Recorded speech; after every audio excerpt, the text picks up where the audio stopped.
मेरे पिताजी अध्यापक हैं। बाड़मेर के अंदर एक छोटा सा गांव है दूधोड़ा, मेरा गांव। जनता के कहने पे ही मैं आ गया, जनता के कहने के अनुसार ही चुनाव लड़ने के लिए आ गया। मैंने उन्हें कहा भी कि साहब ये जो फैसला है ये बहुत बड़ा फैसला है। क्या आपको लगता है कि आपको टिकट ना देने के पीछे की वजह या क्या रही होगी? आपकी किस इक्वेशन में आप फिट नहीं बैठे होंगे? फिर भी एक मन में जिज्ञासा होती है, मैं नहीं कोई और तो क्यों? ऐसा क्या है उसमें जो मुझ में नहीं है? पर नहीं मिल पाई। 400 पार का नारा लगा रहे हैं जी प्रधानमंत्री और एनडीए के लिए। आपको क्या लगता है, जैसलमेर बाड़मेर को तो आप गिन नहीं रहे होंगे उस 400 में? ये गुजरात तक की आपकी पॉपुलैरिटी कैसे पहुंची? वहाँ कौन से लोग आके आपके दर्शन करके आपसे इन्फ्लुएंस हुए चले जा रहे हैं? आप नॉमिनेशन फाइल किए होंगे तो वो डिटेल्स मिल जाएंगी। हाँ बिल्कुल, उसके अंदर मैंने लिख रखा है। मुझे पहली बार अभी जो सैलरी मिली है वही है मेरे। नमस्कार, मैं स्नेहलता शुक्ला। और किसी भी राजनेता के लिए जब पर्चा भरा जाता है तो समझा जाता है कि उसके साथ कितने लोग आए हैं, शक्ति प्रदर्शन कैसा है, दल बल कैसा है, उसके समर्थक कितने हैं। और 24 चुनाव की एक ऐसी तस्वीर आती है जो सोशल मीडिया पर पट जाती है। हाथी हो, घोड़े हो और जाने कितने ऊंट हो, पूरा काफिला, रंग बिरंगा पूरा नजारा, रंग रंगीलो राजस्थान की छोटी सी झलक आ जाती है एक क्लिप में। और वो क्लिप देख करके लोग दंग रह जाते हैं। फिर पूछा जाता है ये काफिला, ये लाव लश्कर किसका है, ये किसका नामांकन है? तो पता चलता है 26 साल के रविंद्र भाटी नाम के एक शख्स की, जो किसी पार्टी से बिलोंग नहीं करते हैं, ये उनका पर्चा भरने वाला क्लिप लोगों के पास आ रहा है। जो भी देख रहा है देखते ही जा रहा है।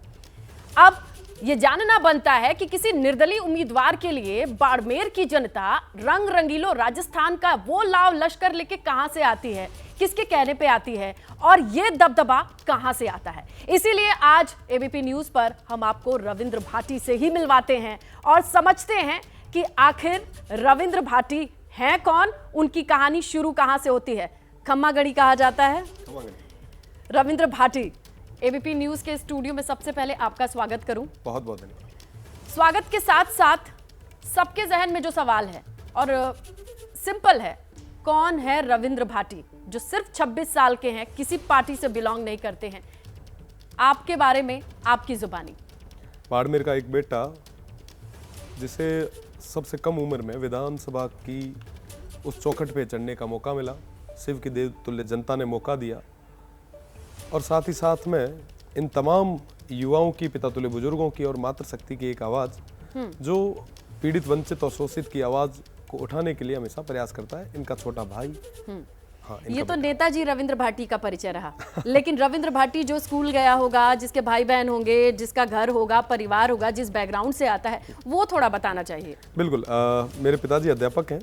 बाड़मेर के अंदर एक छोटा सा गांव है दूधोड़ा, मेरा गांव है, और मेरी स्कूलिंग गांव की स्कूल से हुई। मेरे पिताजी जहां अध्यापक हैं वहीं से, और उसके बाद मैं 2013 से 19 तक मैं जोधपुर यूनिवर्सिटी में था। मैंने लॉ कंप्लीट की। लॉ कंप्लीट करने के बाद मैं छात्र संघ का चुनाव लड़ा। संयोग से छात्र संघ का चुनाव निर्दलीय चुनाव लड़ना पड़ा। 57 साल के इतिहास में पहली बार एक निर्दलीय छात्र संघ अध्यक्ष बना। 3 साल का टेन्योर रहा। 3 साल के अंदर कई सारे मूवमेंट हुए, कई सारे प्रदर्शन हुए, कई बार विधानसभा के घेराव हुए। 26 साल में क्या क्या कर लिया? वो 21-22 की बात है। और जैसे टेन्योर कंप्लीट हुआ उसके बाद में विधानसभा के चुनाव आए, और विधानसभा के चुनाव में वापस वही। थोड़ा पीछे और आइए भाटी जी, जरा समझाइए कि जो स्टूडेंट रहे, मान लीजिए आपके पिताजी तो अध्यापक रहे हैं, बचपन से ही आपको स्कूल में पढ़ाते, अपने ही स्कूल में ले गए कि लड़का टाबर बोलते हैं आपके यहाँ, बिगड़ ना जाए, एकदम नजरों के सामने रखा जाए। टाबर ने नजरों के सामने भी रखा गया। वहां से राजनीति का पाठ कब पढ़ लिया आपने, जबकि बैकग्राउंड नहीं है आपका? पर टाबर ना जब यूनिवर्सिटी भेज दिया गया तो वो टाबर थोड़ा सा आंख से बच के आगे चला गया, जोधपुर चला गया। और जोधपुर विश्वविद्यालय के अंदर, क्योंकि जोधपुर विश्वविद्यालय की जो छात्र राजनीति है वो हमेशा से अपना एक गौरवपूर्ण इतिहास रखती है। आपको बताना चाहूंगा कि कई सारे जो सूबे के मुख्यमंत्री हैं वो हमारे विश्वविद्यालय से निकले, कई सारे मंत्री निकले हैं। तो जोधपुर यूनिवर्सिटी में जब मैं लॉ कर रहा था। कितने साल के रहे होंगे जब आप यूनिवर्सिटी गए? तो मैं यूनिवर्सिटी काफी कम था। हाँ, फर्स्ट ईयर में मैं था। 2013 की बात है, आज से लगभग 10 साल हो गए हैं कम से कम। तो उस समय जब मैं यूनिवर्सिटी गया तो यूनिवर्सिटी के अंदर लॉ कंप्लीट की। लॉ कंप्लीट करने के बाद में छात्र संघ का चुनाव लड़ने का मौका मुझे मिला, छात्र संघ का चुनाव लड़े और फिर 26 साल के आज हो और 10 साल पहले यानी 16-17 साल यानी टीनेज, प्रॉपर टीनेज, आप 18 की कगार पे रहे होंगे जी। मतलब वोट देने की हालत नहीं रही होगी उम्र के लिहाज से, लेकिन वोट मांगने वाली कंडीशन में पहुंच गए थे रविंद्र भाटी। मैं आपको बताना चाहूंगा कि 2013 में मैंने यूनिवर्सिटी में एडमिशन लिया था, 2019 में मैं छात्र संघ का चुनाव लड़ा। अच्छा जी।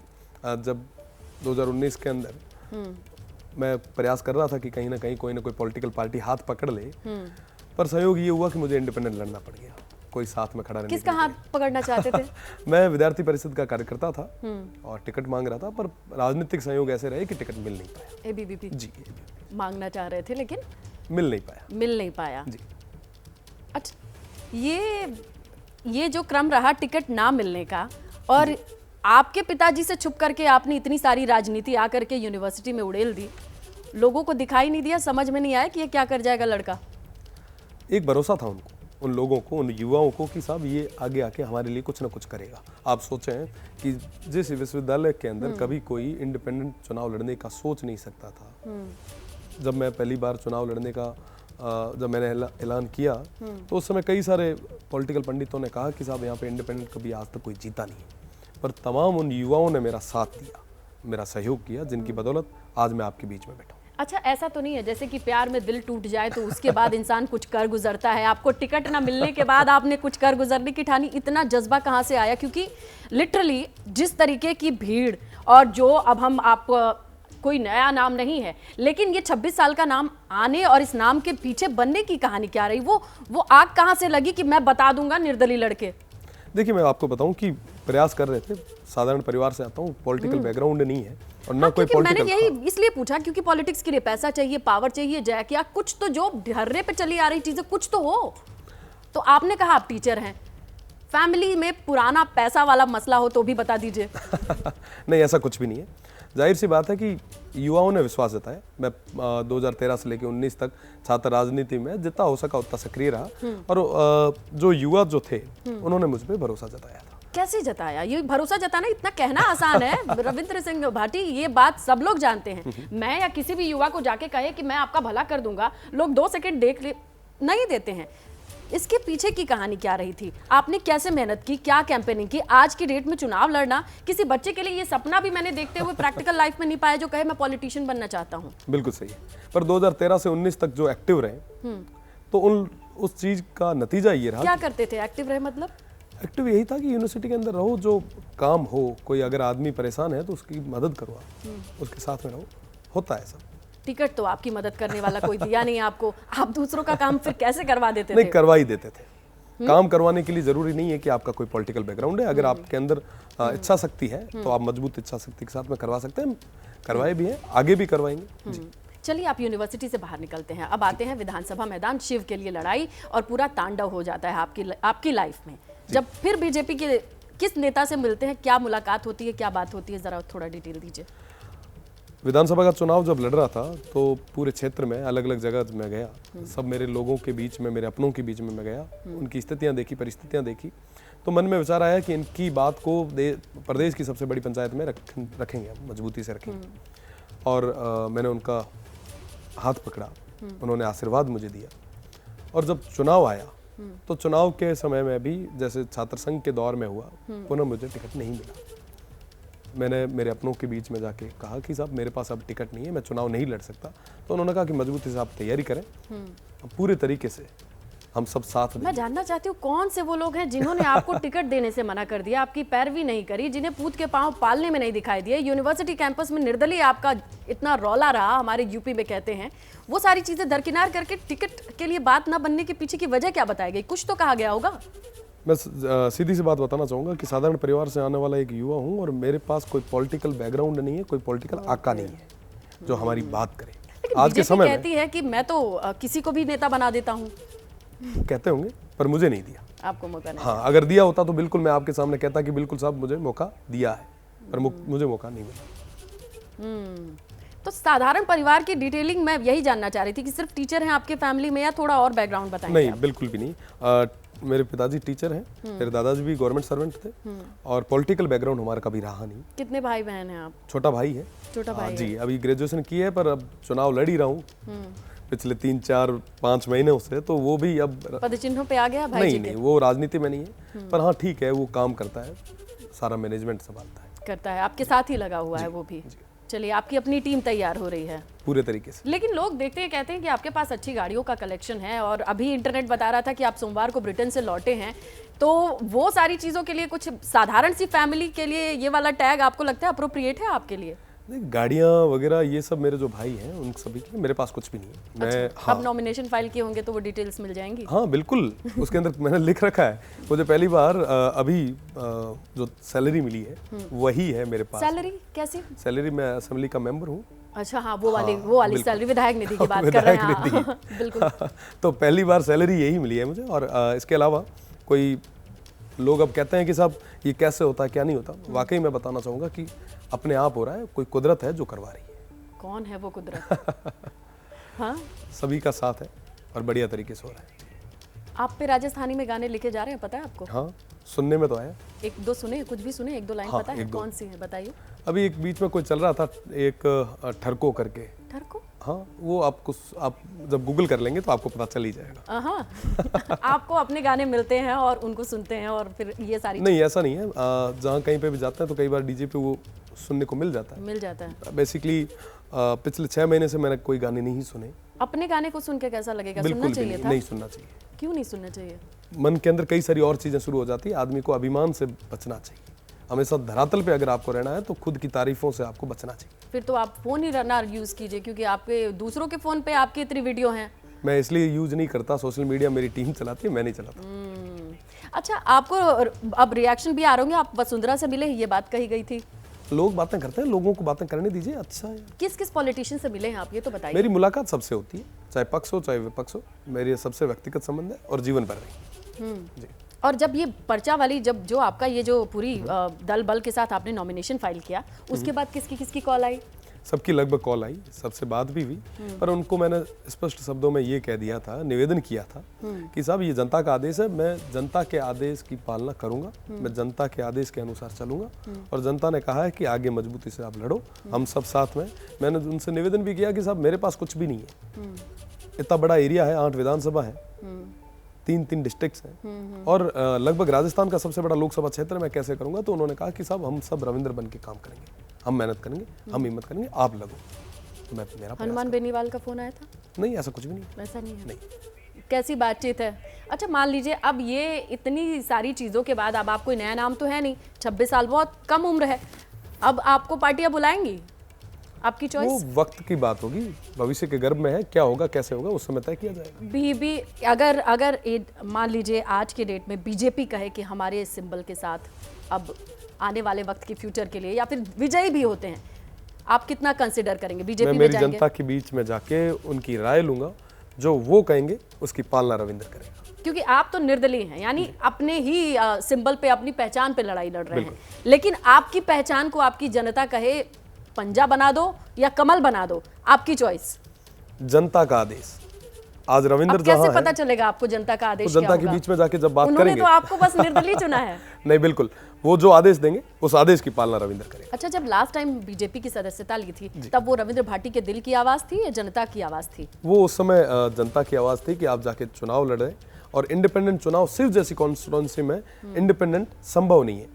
आप मजबूती से पैरवी करें, हम सब मिलकर पैरवी करेंगे आपकी, और आप टिकट ले आए और हम आपको जिता के भेजेंगे। पर संयोग ये रहा कि टिकट भी नहीं मिल पाया और चुनाव से भी रह जाने वाले थे। तो जब टिकट नहीं मिला और बीजेपी का साथ छोड़ने का फैसला लेते हैं आप, तो वो तभी भी जनता आपके साथ थी? बिल्कुल, पूरे तरीके से जनता के कहने पे ही मैं आ गया है, जनता के कहने के अनुसार ही चुनाव लड़ने के लिए आ गया है। मैंने उन्हें कहा भी कि साहब ये जो फैसला है, ये बहुत बड़ा फैसला है। अगर आज ये चुनाव मैं लूज कर जाता हूँ तो आप यकीन मानिए कि बहुत बड़ा पॉलिटिकल नुकसान होगा। पर सभी का ये कहना था कि हम मजबूती से चुनाव जिताएंगे, आप चुनाव लड़ने के लिए आगे आइए।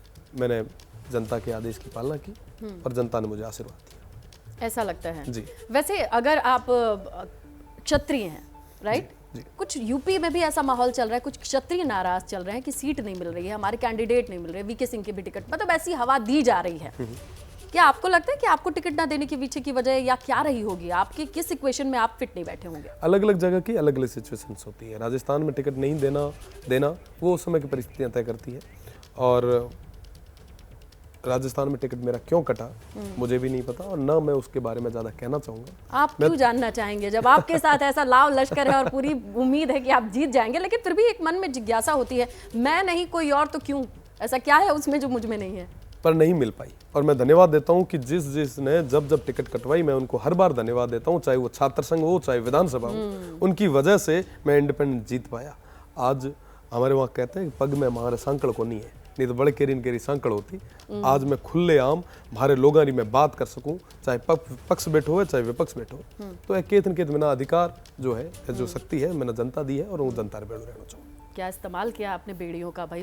बेड़ियों को तोड़ करके अब उम्मीद है आपको। मान लीजिए 400 पार का नारा लगा रहे हैं जी प्रधानमंत्री और एनडीए के लिए, आपको क्या लगता है? जैसलमेर बाड़मेर को तो आप गिन नहीं रहे होंगे उस 400 में। बाड़मेर, जैसलमेर और बालोतरा की जनता ने तो पहले से ही तय कर रखा है कि उन्हें क्या करना है। उन्हें बस वोट करने हैं, उन्होंने तय कर रखा है, और मुझे पूरा भरोसा है आने वाली 26 तारीख को वो विश्वास जता। अच्छा ये बताइए कि आपका ये तो बाड़मेर बालोतरा तक का आप पूरा एरिया बताते हैं, ये गुजरात तक की आपकी पॉपुलैरिटी कैसे पहुंची? वहां कौन से लोग आके आपके दर्शन करके आपसे इन्फ्लुएंस हुए चले जा रहे हैं, वहां तक कैसे पहुंचे? मैं आपको बताना चाहूँगा कि बेसिकली मारवाड़ी, वो मारवाड़ी ये लोग हैं जो बाहर जाके बिजनेस करते हैं, है ना, प्रवासी लोग हैं। हाँ, उनका सीधा जुड़ाव अपने जन्मभूमि से, अपने क्षेत्र से रहता है। अच्छा, बिल्कुल। और जब कभी भी जरूरत रहती है इस क्षेत्र को, इस इलाके को, उनके गांव को, तो प्रवासियों का हमेशा सबसे बड़ा योगदान रहता है। और मेरे तमाम प्रवासी भाई आज जो बाहर बैठे हैं, उन सभी का कहना था कि आप आओ, मिलो, और मजबूती से हम सब आपकी पैरवी करेंगे, और गांव में भी गांव ढाणी आदमी के पास जाके आपके लिए हम वोट मांगेंगे। तो मैं उन सभी से मिलने गया था, उन सभी का आशीर्वाद लेने गया था, उन्होंने मुझे आशीर्वाद दिया, और जिसकी बदौलत अब मैं आगे वापस क्षेत्र में जाने वाला हूं। निर्दलीय राह अगर जीत जाएंगे तो आसान रहेगी इतनी? पूरे तरीके से बढ़िया रहेगी, और जनता का आशीर्वाद साथ में, मजबूती से काम करेंगे, इनके लिए हक और अधिकारों की लड़ाई को लड़ेंगे। ऐसी बात है। बिल्कुल। आपका राजनीतिक अनुभव जो इतनी सी उम्र में इतना सारा लेके बैठे हुए हैं, 400 पार का नारा लगाया जा रहा है, क्या लगता है?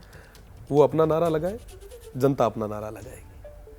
चलिए, रविंद्र सिंह भाटी 26 साल की उम्र में ढेर सारा पॉलिटिकल एक्सपीरियंस और ढेर सारा कॉन्फिडेंस, और उससे कहीं ज़्यादा जनता का प्यार लिए बैठे हैं, एबीपी न्यूज़ के स्टूडियो में आए। All the best. Thank you, बहुत शुक्रिया।